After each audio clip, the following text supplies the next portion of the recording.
laning phase, looking at potentially Senna, maybe even a Kalista.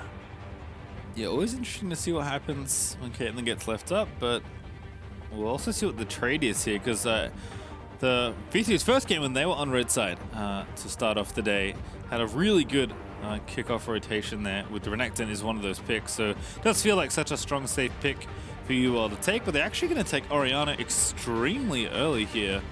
Just wanting to give Nomanz a comfortable champion. Fits into a variety of comps.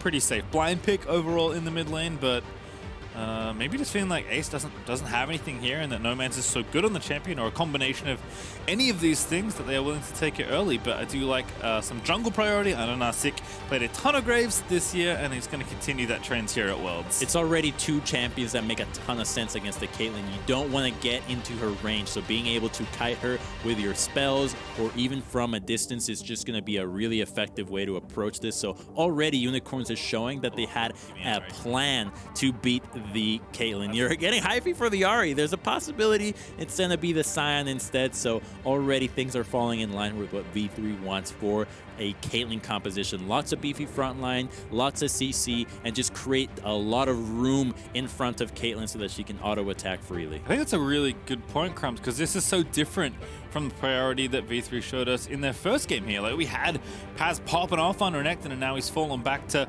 more of the playstyle I associated with him when I was watching V3's games of playing the Sion. But a Karthus nice and early, you know, could be for mid lane, but I think more likely for the jungle, certainly.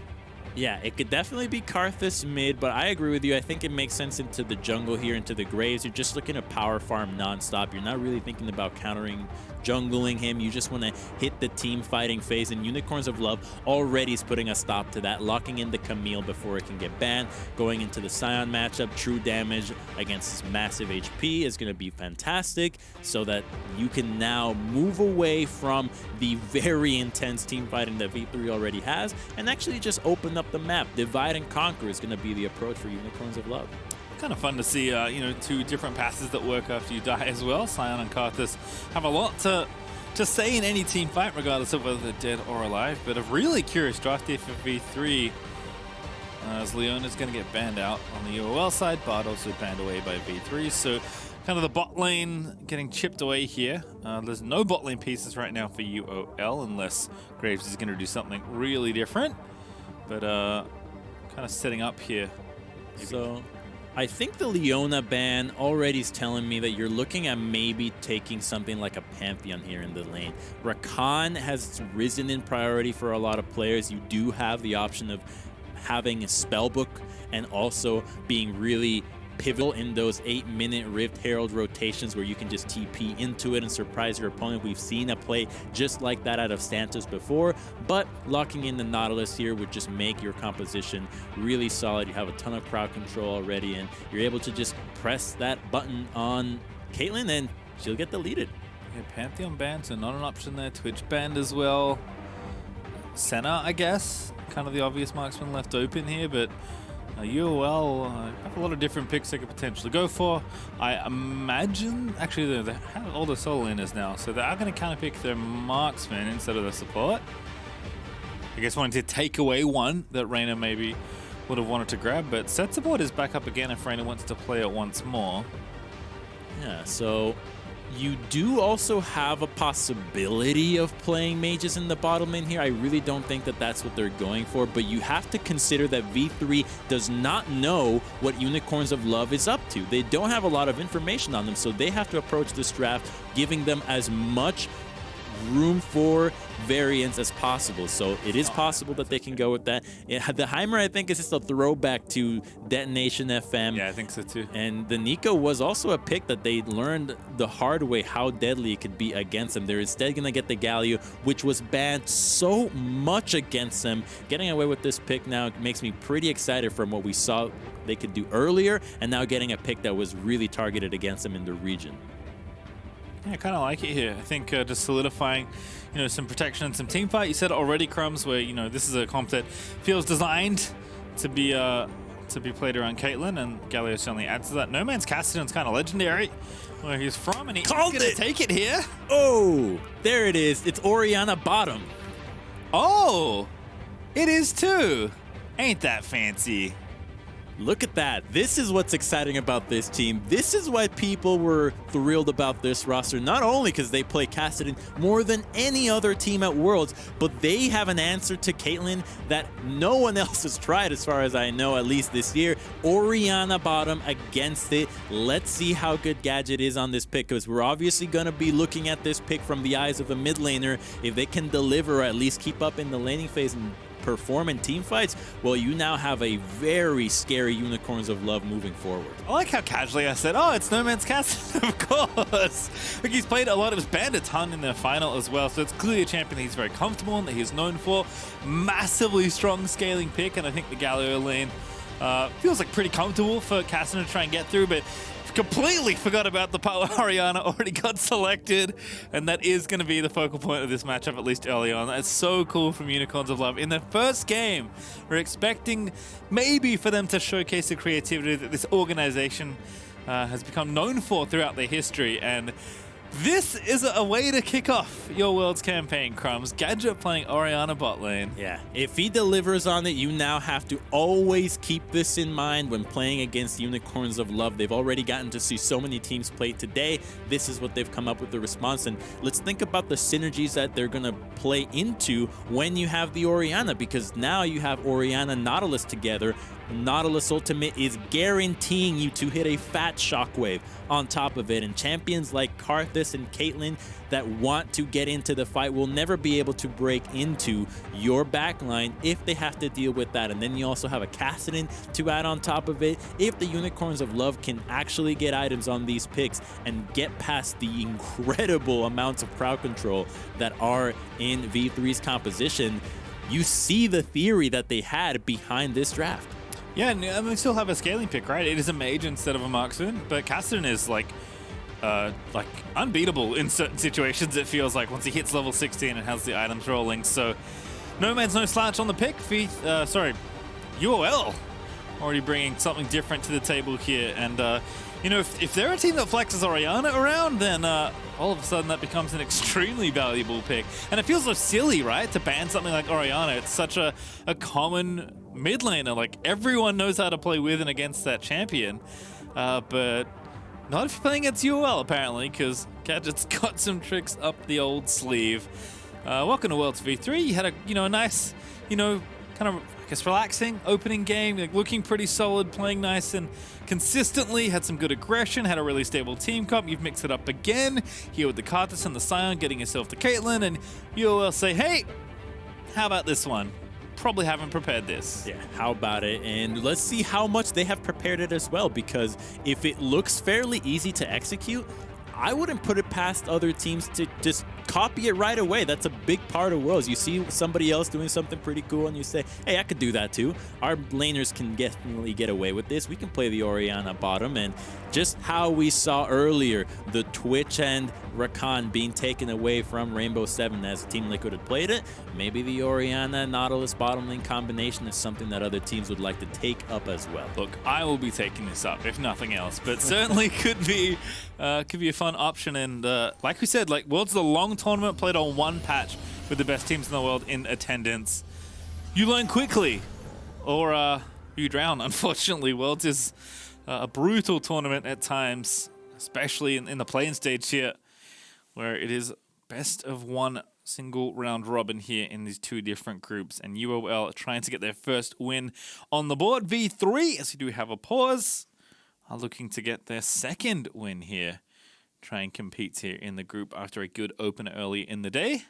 Yeah, so normally I wouldn't be in a panic situation if you're up against a Kassadin, because the way that teams tend to be Kassadin is you punish him in the laning phase, you get away with just harassing him into the turret, these jungle invades. But with the mid 2v2 that V3 has, the Kassadin pick can almost guarantee himself to hit good farm numbers, to be a level 16 threat eventually in this game, because Karthus Galio isn't really the lanes that are going to punish him. So the Kassadin pick makes a ton of sense here, knowing that the laning phase is going to be quite easy and that you have a Graves to back you up.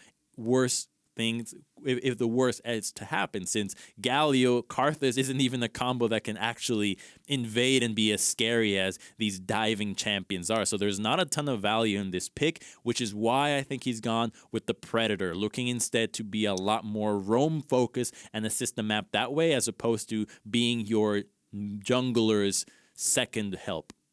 Yeah, Predator on Galio is one of those things where, like, when we took away his ability to, like, flash taunt, Galio's like, I need another way to get around the map, man.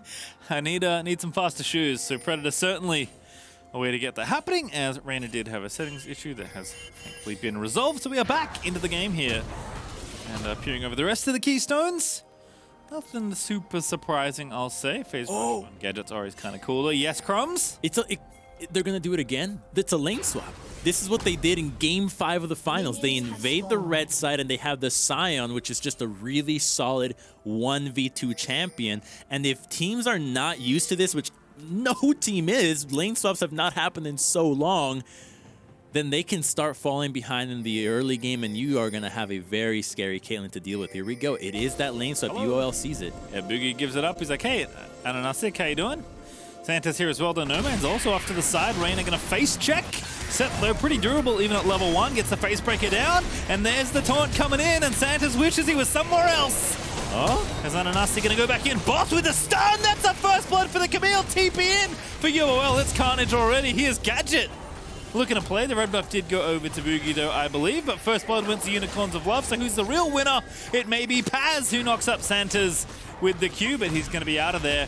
And this lane swap's turning into a full-on extended jungle invade. Ooh, little short on the blast cone, but perhaps it's better off this way. And now Gadget's top lane because they have to match the lane swap, Crumbzz, because this is, you know, completely normal League of Legends. She TP'd into that play. She wanted to be a part of it so badly, but that was just a big overstep out of the set, thinking that there was not going to be a follow-up from Unicorns of Love. They thought that they were really surprising them. Instead, we now just have a just an inverted regular game of League of Legends. It's Aussie lanes. You know, they're upside down, just like regular lanes. As Archer and Raina here going to get the push going. Thankfully, we will get to see the 2v2 play out with the Orianna in the lane, because that was something that the lane swap could have potentially avoided, which is a kind of a creative solution for V3 here. As AHaHaCiK is going to vertically jungle as well, going to take out this red buff. Bugi also stole one, which is why AHaHaCiK is trying to make sure he secures both buffs. Otherwise, he's going to get himself 3 buffed and have a bad time. Also, Bugi might face check this Graves, but it's level 2 to level 3. And now Bugi's going to know. AHaHaCiK happy to fight here. Graves just so aggressive, but Bugi does get the smite down. I believe he got the big Raptor. He's running low on mana, though, but AHaHaCiK's trying to get that last few shots in and will force the flash. Okay, so at least Karthus got a Dark Harvest proc there, but that's going to give the Graves more control over this bottom side of the map. Unfortunately, there's not a champion that you can dive down here. The Sion is going to have the wave pushing against him, so he'll just be happy to lose out on some CS and stay in experience range, but the opportunity to dive him, as long as he doesn't overextend, won't present itself. But it also means that the top side is split, that the Karthus gets the path to the top side, so the same way that Sion has to play safe side, now you've got Orianna and Nautilus playing this way, but because of the teleports being burned earlier, the Caitlyn has an advantage. Let's see if they can actually pull this enough. He does have Flash. Flash Paz had to use it as well. Boss with the hook shot. Paz just respects the situation and gets himself out of there. Bugi is top lane, actually going for this. Raina with the Hex Flash in.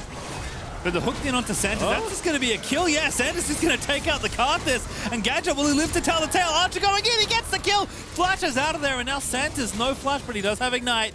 But Raina going to play Gatekeeper here as Archer gets away with it. Okay, this one's getting messy there. It hurts the Orianna more than anybody else, but it's still a positive thread for Unicorns of Love. You see now that the bottom lane is freezing a wave, so the Sion is in even more trouble. Let's see if Graves gets a path towards the bot side again.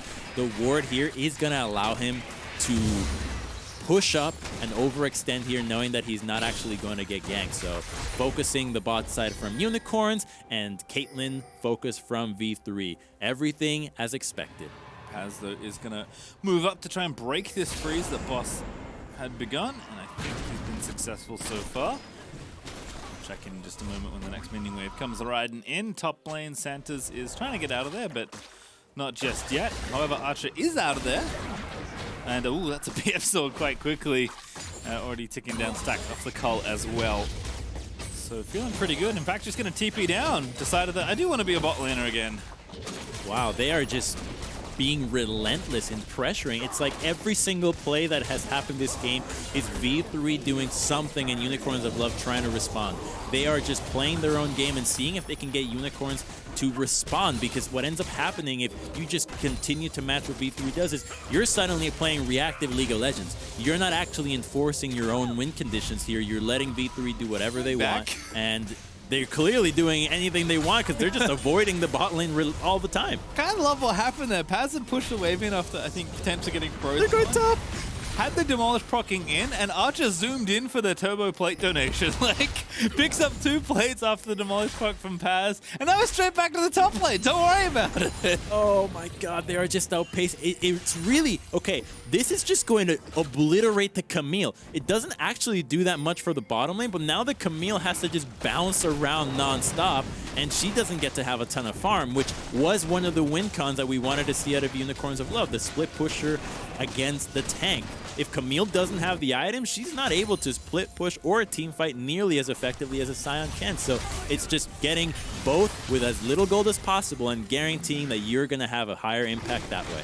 Santos is going to match, and AHaHaCiK is going to get the dragon. But if cast your mind back, Crumbzz, you know, when lane swaps were very common, one of the things it often does is kind of just leaves the junglers alone to do jungling. And for Bugi, that's great, right? He wants to power farm here on the Karthus. And AHaHaCiK also not too unhappy with the situation, but Bugi's starting to maybe move up towards the top half of the map. They do have the red buff back up ready that they can try and steal.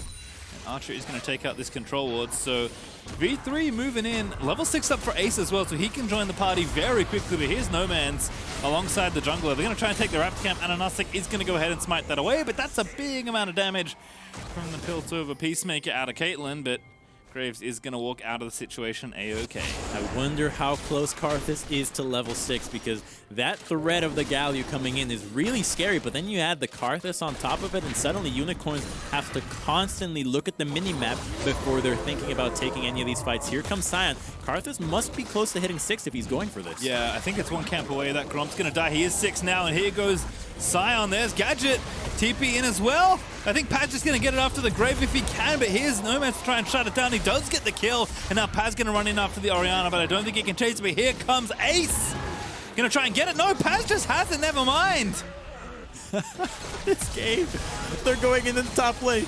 Big ultimatum, 3v2 here in the top side. Archer's going to be dead here easily for AHaHaCiK as he gets the collateral damage over the top. Raina, level 4, has the Haymaker ready to go, but that's not going to be enough. And who's the second kill going to go to? It's Boss that collects his check as UOL fight back. Oh, Unicorns is fighting is such a cool thing to see. This was what I thought they really separated them in the finals from Gambit, being able to out-team fight their opponents. And here, you did have a pretty free Sion walking into you, but being able to dodge out of those skill shots did stall long enough that forced the Galio to move down to the bottom lane. And guess what? If Galio moved bottom, he wasn't available for the play into the top lane. You would have loved to see a Galio ultimate to back up the Caitlyn up there, and maybe that fight would have looked a lot different. All right, well, Battle Herald is on as V3 are just going to say thanks for the leash and take this objective out of there. V3's pace is breakneck so far in this game, and I like that we heard from Bugi before this game, you know, because when two teams aren't that familiar with each other, it's always interesting to hear what they have to say. And Bugi was like, oh, you know, we don't have that much data on them. Hopefully we have a good plan. And I think in his head he's thinking they don't have much data on us either. And I don't think Unicorns a lot expected this, but neither did Archer, as the Shrubbery Santas does indeed get the ambush. And now Raina, I think he's going to die again here. The bottom lane is starting to fall a little bit apart as UOL going to pick up 2 kills once more. Oh boy, if the concern was that Camille was going to get gold, that ship has sailed. She is giga-fed now, 3-0. This Camille is guaranteed to be a complete menace into the side lanes, and the Kassadin has gotten plenty of free farm as well. So now the scary points of Unicorns of Love are coming online. We're going to see how this happened once again. Really would have loved to see if that skill had hit. He looked for the command attack to have been used so that she couldn't immediately move speed away, but just a quick little sidestep was all it took. And then taking the kill is just a little cherry on top so that Galio was not able to get it. Yeah, Gadget actually played really well. Watching that back hit, really nice movement on Orianna to dodge most of the skill shots, but here comes the real problem. It's boss diving in with the Nautilus. Yeah, I really think if Galio was actually able to be there, things would have been different, but now he's going to go down. Waiting arms of AHaHaCiK as Ace is going to get shot to pieces. Make it the second kill there for the Graves. As UOL starting to find the tempo they like here, I think. V3 have set a pretty quick game pace, and UOL are happy to play along. You said their pace was breakneck pace here. I think they just broke their own neck on this one, though, because they have been going so fast. Unicorns have been calm and collected, waiting for the opportunity that they knew could outpace them, that they had the right combinations of damage and CC. And now with an 8-2 kill score, the side lanes become so scary. And you also have an Orianna that can eventually be placed in the mid lane and just happily wave clear. So they are already hitting their stride in their multiple win conditions, whereas V3s of team fighting around these objectives, still not there. And we were excited, for Gadget and Santa's this duo lane with Orianna and Nautilus, but we were wrong, Crumbzz. The real duo lane is Camille Nautilus, as Boss has been with Santa's by his side for most of this game now, it feels like. As you mentioned, Orianna's currently just a side laner. Right now, 1v1ing the top laner, but was against Ace, kind of like a mid laner for the last few minutes as well. Rift Herald, though, is going to get popped. This is one of the things V3 got, playing so quickly back and forth both sides of the map, and that is going to be first tower as well, so that's a lot of gold back over. Going to cut that gold lead down pretty significantly. UOL now only up by about 1,500 gold. They're up this gold, and they're not going to defend this tier 2 that V3 is going to go for. Instead, we'll just concede the second dragon, get a little bit more gold in their pockets, and then rotate over. So nobody was going to come back to this lane after this. But the scary thing is that it's going to get to the point where no one on the side of V3 can side lane whatsoever against anyone on Unicorns of Love. They're going to dominate that department. And if V3 is conceding these dragon fights, Unicorns of Love having this early dragon stack can just forego the next few dragons and continue to gain advantages in the side lanes while V3 has to group, and they're not going to get the fight that they want. So I think that this is a really good position for Unicorns of Love at the moment, despite losing that little bit of gold to the Caitlyn. Crumbzz, with the way the game has been going, I saw that ward that V3 had, seeing that a dragon was going to go down. I saw 3 teleports, and I thought V3 were just going to go for it. But to give away the 2 dragons, they even up the gold, basically. UOL now only up about 500 gold after that Rift Herald play taking down the 2 towers. And Caitlyn's not done sieging. Archer's Infinity Edge already, by the way. It's 13 minutes in, and Boots too, so Caitlyn pretty accelerated off from all this movement that V3 have been offering in this game. I think you're right, though. They do have to maybe stop the dragons being given away at least quite so easily. But if Camille's the win condition on the Unicorns of Love side, it's certainly the Caitlyn right now for V3. Okay, thinking about a dive here, but they see that everybody on Unicorns of Love is collapsing, and they could just try to turn this fight. That's a TP. No Nautilus nearby, though. Is Gadget TPing in on the Orianna? He's the UOL bot lane player. Don't worry, you are watching the right team.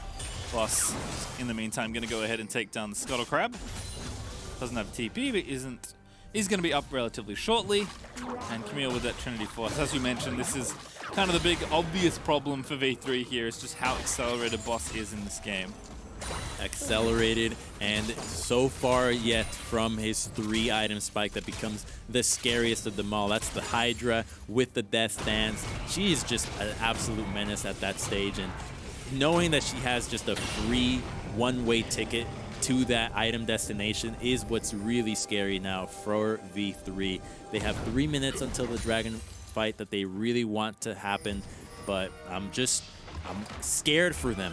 Will they actually get to survive up until that point? Because you see that the Caitlyn and Sett and Karthus have to pretty much just stick together the whole time because of how quickly they can get this burst down from the Unicorns of Love members that can come out of nowhere. Their engage is really long range as well. Well, Bugi has been farming up Storm as 8 turret plates to 5 in this game, so a lot of tower gold going over to either side here, as Archer is going to go back to do a bit of shopping as well. So we're 2.5 minutes up until this next dragon. I think Karthus is going to hit level 11 before that point. And Archer already pretty strong, as we mentioned, and Gadget's still kind of charging up. Kassadin not really at the point, level-wise or item-wise, where he wants to necessarily get involved in a full-on 5v5. So it does feel like V3 are well set up to contest for this next dragon, but they're going to contest for this next Rift Herald instead, because they've been all about the early tower gold so far. This is what they want. You can get the Caitlyn here early and start setting up some traps, but notice that they need the Sion to be with them before they can actually feel confident in going for that. The Kassadin is just making sure that the Galio does not have an avenue to teleport into this fight, since his ultimate won't be in range here. If V3 isn't prepared for this, Unicorns can strike out of nowhere. Now that Camille is here, her flash is up. You saw how quickly she was able to delete Archer. She has to stay next to the Sett. It's her best chance of surviving. Comes Sion, but actually Santos goes in, and that's going to be a kill in onto Bugi. Already going to take down the Karthus. Here's the ultimate at him. Galio with a very nice taunt. Going to shut down Boss. AHaHaCiK going to go down as well. And Raina over the top with a showstopper is going to do just that, as Paz and Archer are chasing down the rest. Flash in there for the Caitlyn's going to give that kill over. And now Santa's going to have to run away and hook himself to the wall. Nomanz, though, on the back end of the play, he's able to take down Raina. And who got the Herald? I believe Nomanz got it. And he is going to get the eye and try and dip away. He's level 12, but he's getting chased out by the Galio. Nice roof walk, though. Gets him out from under the incoming Justice punch. But is there any more left here? Ace is wanting to chase down this Kassadin. He's got double buffs as well. He's going to get the Q down, but he needs a little bit of extra help. The taunt not quite there in range. Nomanz is going to get knocked up, and the blast cone's going to move Ace over as well. And that Justice punch is going to force a flash, but Ace just follow flashes instead. And now Nomanz, he rift walks over. He somehow had a little bit of extra mana left over. And Archer might finally get a kill after all. He's so close to being in range. That Q just barely misses. And now UOL, they're going to try and save the Kassadin. They're going to TP in, and Nomanz, he gets the kill. He's got mana back. He's going to go in as well. Archer getting low. He's going to get slain by Boss. Surely there's the double kill for the Kassadin. He had no mana. He had no health. He had no hope. And somehow he's gotten 2 kills and assists, and he's almost back to half HP. It was won. They had won the fight. It was a shame they lost the Herald, but the pace on the Kassadin turns into 2 kills for Cass and another one for Camille. Such a painful play, and that's a hurt pause. That's a hurt pause. Whoa. Well, we all need a break after that. That was absurd. Wow. Okay. Well, we can take stock of what just happened with the Herald play, because V3 wanted to take the fight. We know they won a team fight, and the hero for me there was that the Galio was able to find a teleport despite Kassadin hounding him away. He was able to get into the fight first and lock down the Camille before stopwatches were able to be used. Comboed so well with the Karthus ultimate. It all just fell apart off of that chase. It looked so tempting, but Kassadin with the fleet footwork staying alive, and then just having just enough mana to live. Boy, that's a chase for the ages. All right, well, we do have a pause, Crumbzz, and I do know why. Haunter has made an appearance at Worlds. Despite not being able to make it in person himself this year, there has been a water spill on the stage. I'm not sure who did it. I'm assuming like Nomanz is like flailing around, knocking his water over after how ridiculous that play was, but that'll get cleaned up and we'll be back into the game ASAP. Sometimes life gets in the way, man, and water spilling on your keyboard, not a good time. Yeah, I would have spilled whatever I had in my mouth after seeing that, just seeing the Kassadin turn things around. He's 4-0 now, right? This is a 4-0 Kassadin, the one guy you never give kills to. If Camille, you looked at her, she was fed, you can manage it, but now the Kassadin, now how can you sideline against him? You saw what he did to the Galio now, and he had barely any resources. With these kills added to him, it gets harder for V3.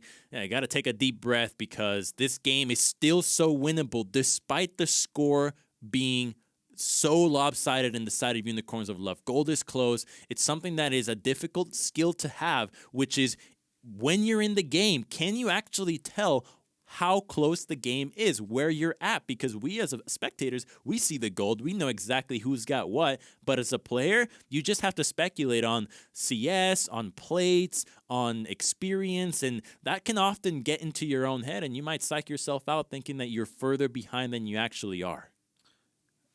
Yeah, I think the other thing as well is like, oh, we're back in game.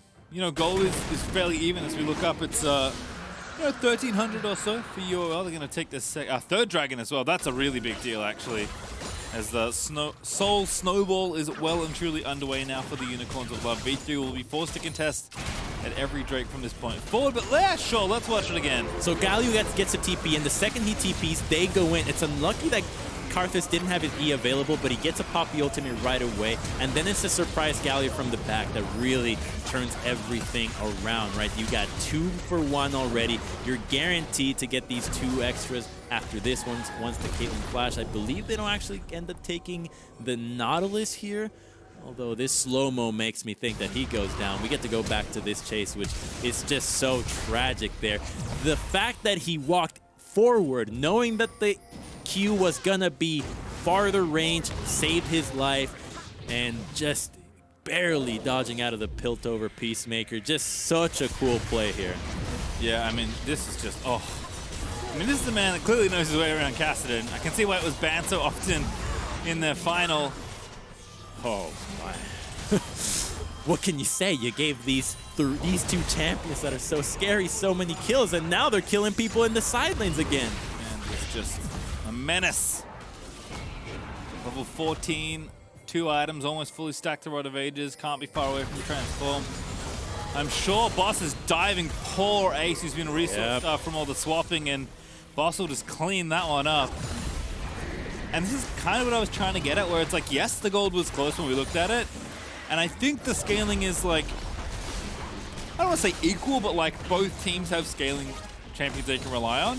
I think the problem is that all the gold has gone to the scaling for UOL, where it's a little bit more evenly distributed on the other side, and the threats, the big threats for UOL are just online so much faster than you might expect. I mean, this Camille and Kassadin, like these are champions that are so challenging to deal with, you know, when they get going, but they're going so much earlier than you expect. I think when they won the Herald play before the chase happened, V3 was clearly still in this game. They had shown that they could beat Unicorns of Love at some regard in the game, that if Unicorns was willing to fight them, they would win. But now that the objectives are on cooldown and there's nothing to do but lane, that's when you saw, okay, it's now really looking doomed there for V3, with the Camille being able to solo kill your champions, with the Kassadin solo killing Sion. It's just so tough from now on. And it's not getting any better. That gold grab it gets worse. Almost made me spit up my water. Nomanz has 9,000 gold. He's like 25% of UOL's total gold gained this game. He's so strong. Just being able to find kills on Kassadin, this is what he does on this pick. It's so surprising because usually teams and players say, oh, Kassadin's all about being able to hit level 16, but if you can actually play a game where the Kassadin comes online long before that, where you're finding him kills, where you're able to use your incredible mobility to influence fights, then you have even more reason to pick Kassadin than just as what it often is a scaling threat. Yeah, just, I think, well positioned here. Nomanz clearly a great pilot for the champion. And V3, for all the fun they were having in the early game, they're now down 5,000 gold, staring down a very accelerated Infernal Soul that they don't want to fight over, but they're going to have to fight over in 1 minute and 20 seconds. And Nomanz is going to go back and spend some more gold eventually, as his recall does get rudely interrupted by Ace, and AHaHaCiK already taking down the Scuttle Crab. He's going to go back. We're going to get some wards. We're going to do some shopping, and Unicorns of Love are going to look to tie up this game as they look to take down this Soul. So V3 must respond to this threat. It is possible for them to win out on a team fight right now, but it's just so hard for you to even get to that position. How do you go about setting up the fight when you're being pressured from the side lanes constantly? You see that Camille is not leaving the lane. She's staying here. Same thing with Kassadin, who's already back on the map. And so you have to group up, and if you do, you're now conceding pressure in the sides, which allow the Kassadin to just have free access to. Look at what he does. Yeah, he just doesn't care. I refuse to believe. Wait a minute. Oh, that's actually quite a lot from Archer. Boss also going to get spotted, but Raina already dead. Gadget going to actually nab the last hit. And Nomanz actually going to go back to base. He can just TP in if he needs to. Great shockwave there from Gadget. Looks so good on this Orianna. And now the enemy jungler is going to be forced to flash away. UOL are going to chase in. AHaHaCiK is going to grab that kill. Boss is going to dive into the backline onto Ace. Here comes the Requiem. but I don't think it's enough. Nomanz dominating after the TP back in, takes down Archer. That's another kill dead as Ace falls, and Paz, he's going to be the last one left alive as UOL are going to kill the zombie Sion and grab themselves the ace. This is fantastic, Pastry. Seeing UOL show up at Worlds here and actually play a composition that not a lot of other teams can pull off. Being able to 1-3-1 and then have an Orianna into the bottom lane deal with what V3 threw at you, which was just unorthodox from start to finish, and just stay true to their win conditions and execute in the team fight is really impressive. I think the UOL hype is definitely living up to it. Yeah, this is quite the game. Again, we're under such, like, different circumstances, right? Like, not every team's going to lane swap on you and play as fast as V3 did. And for a while, Archer was actually reaping a ton of the benefits of all of the quick moves that V3 were making, but UOL have just responded